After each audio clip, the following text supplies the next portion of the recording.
क्या हाल चाल बच्चों, सब बढ़िया। बेटा फर्स्टली कॉन्ग्रेचुलेशन आप सभी को, आप लोग 11th से 12th में आ चुके हो। 11th में जो हुआ सब भूल जाओ, 12th पे फोकस करो। तो आप में से काफी सारे बच्चे बेटा इस तरीके से परेशान होंगे कि मैम 25-26 का सिलेबस क्या है, बायो का हमें जानना है एंड कैसे ये सब चेक कर सकते हैं मैम, हमें भी सिखा दो। क्या हाल चाल बच्चों, सब बढ़िया। बेटा फर्स्टली कॉन्ग्रेचुलेशन आप सभी को, आप लोग 11th से 12th में आ चुके हो। 11th में जो हुआ सब भूल जाओ, 12th पे फोकस करो। तो आप में से काफी सारे बच्चे बेटा इस तरीके से परेशान होंगे कि मैम 25-26 का सिलेबस क्या है, बायो का हमें जानना है एंड कैसे ये सब चेक कर सकते हैं मैम, हमें भी सिखा दो।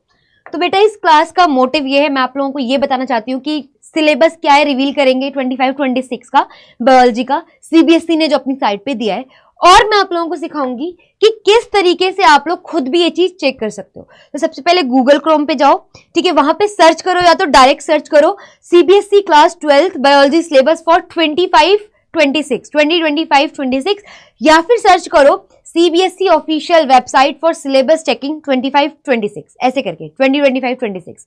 तो वो आपको अगर ये करोगे तो डायरेक्टली आपको सिलेबस खुल के मिल जाएगा। आपको डाउनलोड करना है, बस चेक कर लेना वो 2025-26 सेशन का हो, ठीक है। वरना एकेडमिक वाली जो वेबसाइट पे वो आपको डायरेक्ट करेगा बेटा, वहां पे आप टच करोगे तो एक होम पेज खुलेगा फ्रंट वाला, वहां पे सिलेबस पे टच करना है। सिलेबस पे टच करते ही वहां पे आपके पास दो ऑप्शन आएंगे कि भाई 9-10th का सिलेबस देखना चाहते हो या फिर 11-12th का।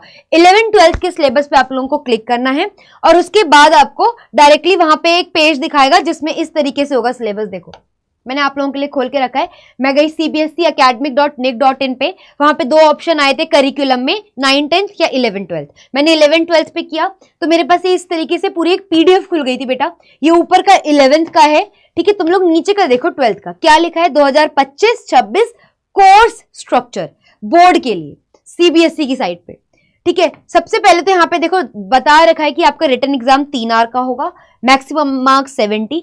सारी यूनिट्स बता रखी है बेटा, कौन कौन सी यूनिट्स है, रिप्रोडक्शन, जेनेटिक्स एंड एवोल्यूशन, ठीक है, फिर है बायोलॉजी एंड ह्यूमन वेलफेयर, फिर है बायोटेक्नोलॉजी एंड इट्स एप्लीकेशन, फिर है इकोलॉजी एंड एनवायरमेंट।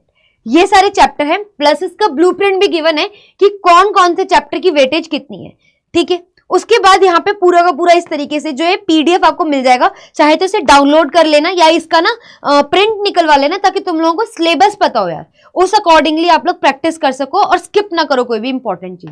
तो ये सारी की सारी चीज मैं आपके लिए ऑलरेडी यहाँ पे लाई हुई हूँ, यहाँ पे ध्यान देते हैं, ठीक है। अब बेटा किसी भी एग्जाम की तैयारी करने से पहले आपको ये पता होना चाहिए कि भाई प्रिपरेशन के लिए क्या चीज इंपॉर्टेंट है। Preparation is the key, but भाई करनी कैसे है।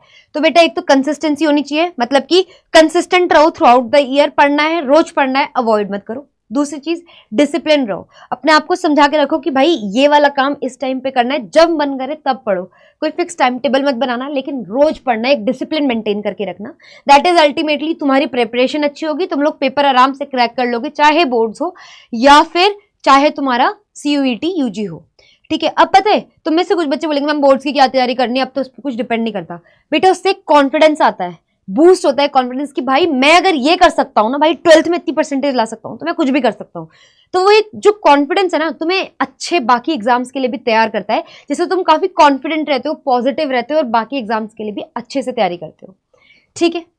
अब बात कर लेते हैं वेटेज ऑफ ईच यूनिट। जैसा कि मैंने आप लोगों को दिखाया है, सीबीएसई ने इस तरीके से दिखाया है, तो उसके अकॉर्डिंगली बेटा सबसे ज्यादा हाई वेटेज यूनिट होती है बोर्ड के नजरिए से, नॉट सीयूईटी के नजरिए से। सीयूईटी में थोड़ी सी ये चीज चेंज हो जाती है, बोर्ड्स के नजरिए से देखोगे तो सबसे ज्यादा वेटेज होती है बेटा जेनेटिक्स एंड इवोल्यूशन की, फिर होती है बेटा रिप्रोडक्शन की, बायोटेक्नोलॉजी और biology and human welfare somewhat equal है बेटा, उसके बाद है लास्ट में इकोलॉजी, ठीक है। तो इसी के अकॉर्डिंग आपको साल भर आपको पता होना चाहिए कि आपको किस चीज पे ज्यादा फोकस करना है।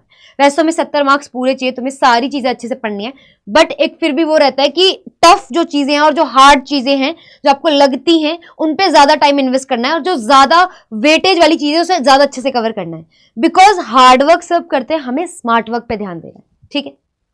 अब बेटा आपको पता होना चाहिए कौन से जुओलॉजी के चैप्टर है, बॉटनी के। वैसे तो मैं जुओलॉजी प्लस बॉटनी आप लोगों को दोनों पढ़ाऊंगी, ठीक है, लेकिन आप लोगों को पता होना चाहिए कौन सा जुओलॉजी का है, कौन सा बॉटनी का है। यहाँ पे आप लोग चाहे तो स्क्रीनशॉट ले लो इसका, ठीक है।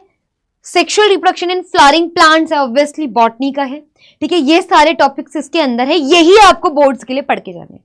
वहीं पे ह्यूमन रिप्रोडक्शन और रिप्रोडक्टिव हेल्थ जो चैप्टर है वो आप लोगों का किसमें आता है, जूलॉजी के अंदर आता है, ठीक है, जिसमें आप सारी की सारी ह्यूमन से रिलेटेड बातें करते हो, उनके रिप्रोडक्टिव पार्ट्स वगैरह, ठीक है, और काफी सारे डिफरेंट प्रोसेसेस, उनकी प्रॉब्लम को कैसे सॉल्व करना है, इनफर्टिलिटी वगैरह, ये सारी चीजें आप इन 2 यूनिट्स में देखते हो। और काफी अच्छी वेटेज की यूनिट्स हैं ये, और मजेदार भी है, इंटरेस्टिंग भी है, ठीक है। वैसे तो ओवरऑल बायोलॉजी 12th की बहुत बेटा जबरदस्त है, बहुत इंटरेस्टिंग है, तुम्हें मजा आएगा अगर तुम बहुत अच्छे से पढ़ोगे, ठीक है।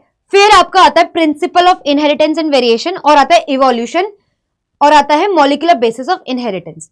इनमें से बेटा जो फर्स्ट 2 यूनिट्स है, प्रिंसिपल जो कि प्योर जेनेटिक्स, और मॉलिक्यूलर बेसिस ऑफ इनहेरिटेंस, ये आपका बॉटनी है, जबकि इवोल्यूशन आपका जूलॉजी के अंदर आता है, ठीक है। ये सारे टॉपिक्स आपको कवर करने हैं, इससे बाहर कवर नहीं करना है फॉर बोर्ड्स, ठीक है। बायोटेक्नोलॉजी 2 चैप्टर है, ठीक है, एक में प्रिंसिपल एंड प्रोसेसेस है, एक में एप्लीकेशंस, उसका यूज है, उस टेक्नोलॉजी का यूज है एक चैप्टर में। 1 शॉट चैप्टर्स है, बहुत अच्छे चैप्टर्स है बेटा, जूलॉजी के अंदर ये आते हैं, और बहुत फैंटास्टिक चैप्टर्स है, मजा आ जाता है इनको करने में, ठीक है। फिर है बेटा आप लोगों का इकोलॉजी, ये पूरे जो 3 चैप्टर्स हैं ये इकोलॉजी के हैं। हाँ, इकोलॉजी मतलब की होता है कि जहां पे आपका जो कम्युनिटी है, लिविंग फैक्टर्स जो हैं, जब वो इंटरेक्ट करते हैं नॉन लिविंग फैक्टर्स के साथ, मतलब कि किस तरीके से नॉन लिविंग फैक्टर जैसे हवा, पानी अफेक्ट करता है लिविंग फैक्टर को, उसे कम्युनिटी बोलते हैं, ठीक है। अब जहां पे इनकी इंटरेक्शन के बारे में पढ़ते हैं बेटा, दैट इज कॉल्ड इकोलॉजी। तो इकोलॉजी आती है बॉटनी के अंदर, ठीक है। तो ये ऑर्गेनिज्म एंड पॉपुलेशन, इकोसिस्टम और आपका बायोडाइवर्सिटी एंड इट्स कंजर्वेशन, तीनों के तीनों जो है आपके किसके हैं, इकोलॉजी के अंदर आते हैं, बॉटनी के चैप्टर्स हैं, ठीक है। तो आई होप यहां से आप लोग चाहे तो स्क्रीनशॉट ले सकते हो, वरना मैंने डाउनलोड करना भी सिखा दिया है, किस तरीके से करना है, कौन से चैप्टर सबसे हाई वेटेज के, कहां ज्यादा टाइम इन्वेस्ट करना है, वो सब बता दिया है। मेन थिंग है मैम, हम क्लास 11 से 12th में आ गए हैं, पढ़ना कैसे है बेटा। एक चीज हमेशा याद रखना, क्लास के दौरान नोट्स कभी मत बनाना प्लीज।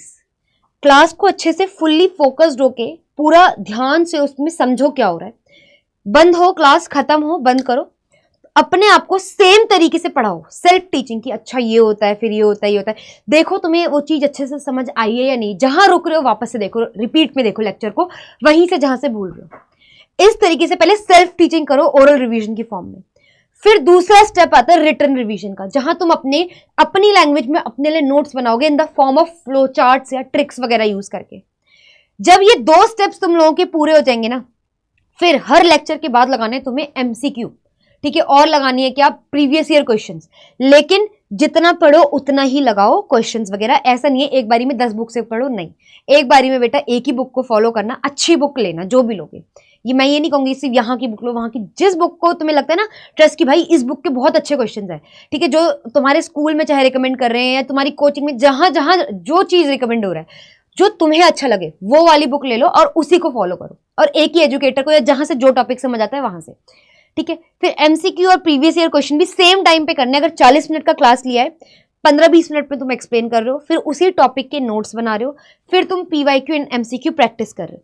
उसके बाद अपने जब सिलेबस हो जाए ना, जब फुल सिलेबस हो जाए, फुल सिलेबस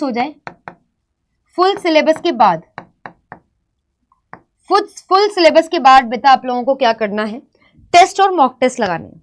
मेन बस यही चीज है, पूरे साल आप लोगों को ये चीजें अच्छे से करनी है, आप लोग बेटा बिल्कुल परफेक्ट हो जाओगे, चाहे सीयूईटी हो या फिर चाहे आपका बोर्ड्स हो, आप लोग फोड़ दोगे उसमें। तो इस चीज को अच्छे से फॉलो करो क्लास 12th में, ठीक है। और कोई भी प्रॉब्लम है, जो आपको कोई भी डाउट है, मेरे को कमेंट सेक्शन में बताओ, मैं अगली वीडियो में उसका सोल्यूशन आपको जरूर बताऊंगी। ऑल द वेरी बेस्ट बेटा।